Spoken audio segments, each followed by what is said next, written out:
Hi, welcome to this week's Fundraising Friday. This week we're talking about donor intent.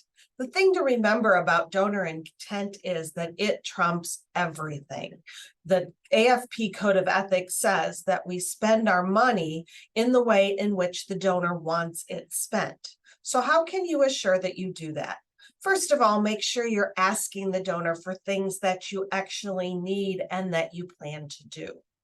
Second of all, make sure you clarify what the donor intends for the gift and how they would like it spent. Now, this is less important when we're talking about smaller donation amounts, although that's important too.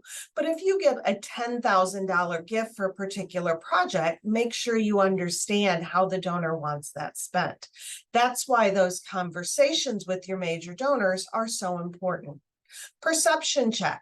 If you're, well, not even if you have doubts, because you don't know if you have doubts. So perception check it. So if I understand you, what I'm hearing you say is you would like this gift to support X. That way you make sure you're both on the same page. Better yet, get it in writing with their signature.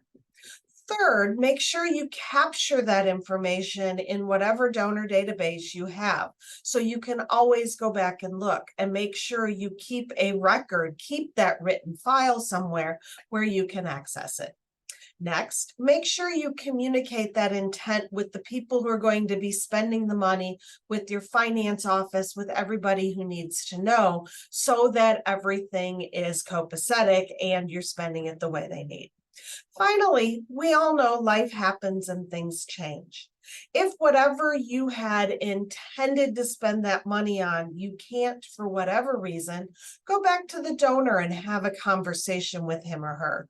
Usually, they want to support your organization and your mission, and they will allow you to change how you spend that money, but only if you get that permission up front.